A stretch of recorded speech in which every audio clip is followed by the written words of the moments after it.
Assalamu alaikum. Welcome to Millennium TV News. This is Fahmida Islam with you. Before moving on, let's look at today's top stories. California drops plan for 50% cut in petroleum use. Forceful detention of ex-tennis pro James Blake, not racial. Netanyahu urges action to stop Middle East disintegrating. Migrant crisis, EU quota plan criticized as drop in ocean. And Australia set for years of military action against IS. Well, those were the headlines, now the details. Governor Jerry Brown and other senior lawmakers had included the proposal in a climate change bill but were forced to retreat amid growing opposition. State Senate leader Kevin De Leon, who supported the cut, accused oil firms of deploying scarce tactics. The leaders have vowed to push ahead with other reforms, including boosting renewable electricity use. I would say oil has won this skirmish, but they have lost the bigger battle. Mr. Brown said, "I'm more determined than ever to make our regulatory regime work for the people of California.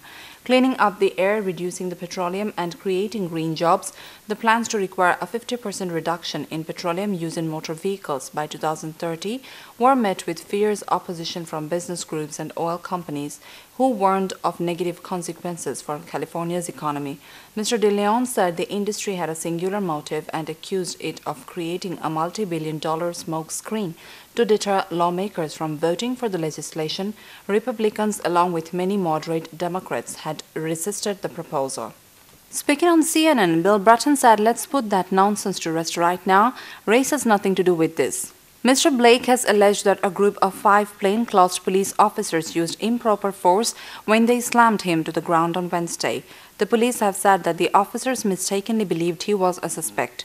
If you take a look at the photograph of the suspect, it looks like the twin brothers of Mr. Blake, the police commissioner said on the U.S. network's breakfast program, and a witness identified Mr. Blake as the suspect. Mr. Blake told that he was detained and held for 15 minutes as he waited for a car to take him to the U.S. Open. Once it was determined that Mr. Blake was not the suspect, he was released. Mr. Blake, 35, said he suffered a cut on his arm and bruises on his legs and wants an apology. He said the officers did not speak to him before they pushed him to the ground. You would think they could say, "Hey, we want to talk to you. We are looking into something," Mr. Blake told the NY Daily News. Discussions are set to focus on Syria and Iran, particularly the nuclear deal bitterly opposed by Mr. Netanyahu. Mr. Cameron said the UK remains staunch in its defense of Israel's right to exist and to defend itself. Pro-Palestinian campaigners have denounced Mr. Netanyahu's visit. There were angry confrontations outside Downing Street on Wednesday between protesters demanding Mr. Netanyahu's arrest for what they say amount to war crimes in Gaza and pro-Israel activists. Although a petition calling for the Israeli PM's arrest secured enough signatures to be considered for a debate in Parliament, the bid was rejected earlier this week because visiting heads of foreign governments have immunity from legal process and cannot be arrested or detained, the UK government. Sigmar Gabriel said 450,000 people had arrived in Germany so far this year, with 37,000 in the first 8 days of September. Tens of thousands, mainly Syrians, have pushed north in recent weeks. Serbian TV says a record 5,000 migrants have arrived at the border with Hungary in the past 24 hours. The Hungarian army earlier started military exercises to prepare for a possible future role in guarding the border and stem the flow of people, a move criticized by human rights groups. Meanwhile, Austria's government said 5,700 people had crossed over from Hungary in recent hours.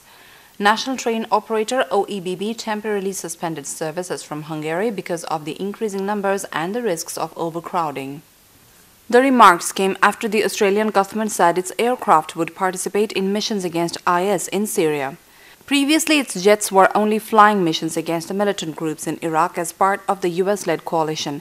Australia has also sent soldiers to help train and advise Iraq's army. MS Bishop told local media Australia was committed to destroying the military group. "We have always spoken about our involvement in Iraq in terms of years, not months or days," she said. Defense Minister Kevin Andrews told ABC the country's role in the Middle East conflict would last 2 or 3 years. "I can't say in exact terms." The Australian Air Force has been bombing IS targets in Iraq for about 12 months, but the US last month asked Australia to help pursue targets in Syria.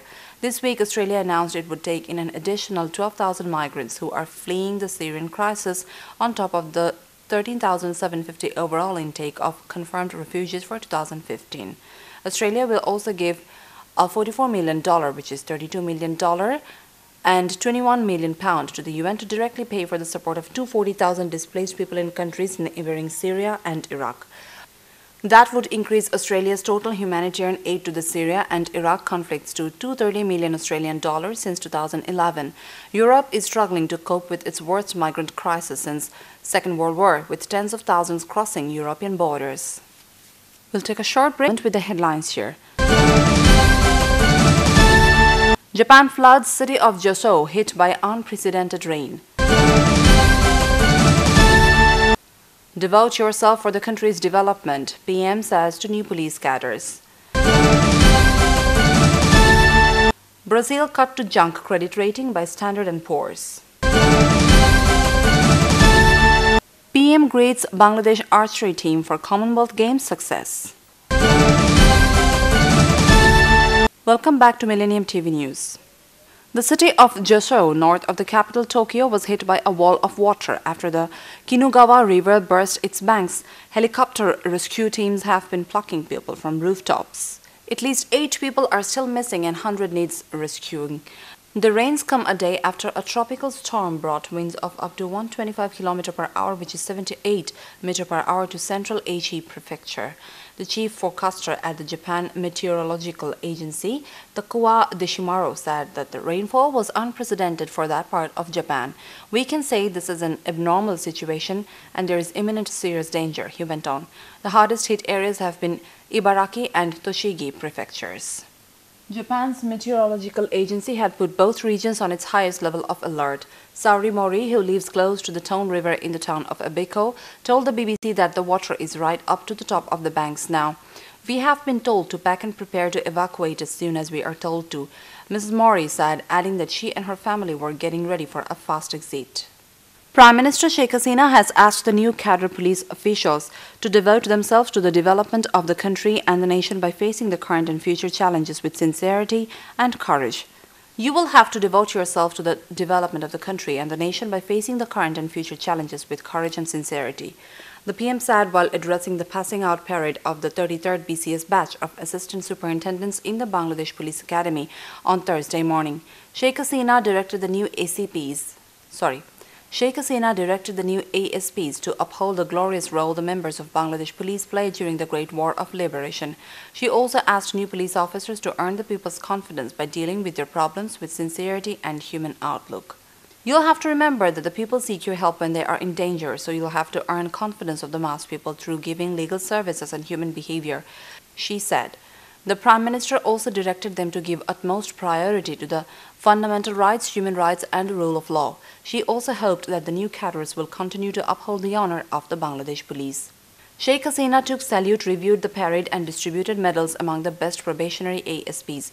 State Minister for Home Asaduzzaman Khan Kamal, Inspector General of Police A.K. M. Shahidul Haq and Principal of the Academy Naim Ahmed were present, among others. Sheikh Hasina said it is expected that the academic knowledge and the discipline of the new officials would be ensured to ensure public peace and prosperity. A total of 161 ASPs, including 26 females, passed the course. The Prime Minister distributed medals among the best police officers of the course. ASP Muhammad Hasinuzzaman conducted the parade as parade commander. Among the trainees, Pankaj Borua received the award of Best Probationer and Rizwana Chaudhary took the award of Best Academic, and Farooq Ahmed was awarded Best Rider by the Prime Minister Sheikh Hasina. The Prime Minister also inaugurated a gallery at the parade ground and 2 guest houses named Tarunima and Urmi at the Police Academy. Now the business news. The U.S. rating agency said mounting political turmoil and the difficulties faced by President Dilma Rousseff's government in tackling growing debt was behind the decision. Brazil was awarded an investment-grade rating by S&P in April 2008 when the country's economy was on the rise. However, sliding commodity prices and austerity have created a recession. Ms. Rousseff's left-wing government had imposed austerity measures in a bid to avoid such a downgrade. S&P downgraded Brazil, Latin America's largest economy, sooner than had been expected, to move a major setback for Finance Minister Joaquim Levy's attempts to shore up public finances is likely to rock the Brazilian stock market on Thursday. S&P cut Brazil's rating from BBB- to BB+, which denotes substantial credit risk. The outlook on the new rating remains negative, which means further downgrades could soon follow. The consumer price index unexpectedly rose to 2% in August from a year ago, mainly on higher food prices and not due to a pickup in economic activity. On the back of that, the producer price index fell 5.9%, marking its 42nd consecutive month of declines. Deflation fears in China are growing as manufacturers continue to cut prices. The decline in the PPI was the biggest drop since the global financial crisis in 2009.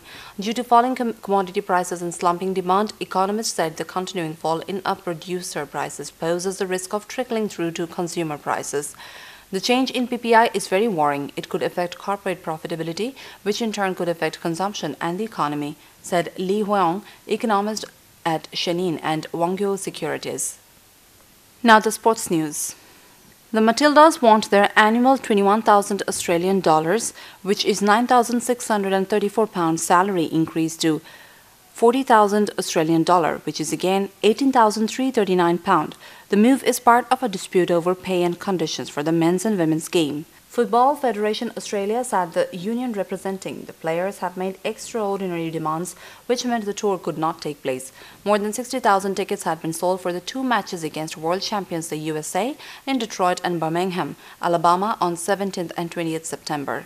The tour had been in doubt when the squad pulled out of a training camp. Australia goalkeeper Lydia Williams stated that the decision to withdraw had been extremely difficult but necessary to make FFA take their claims seriously.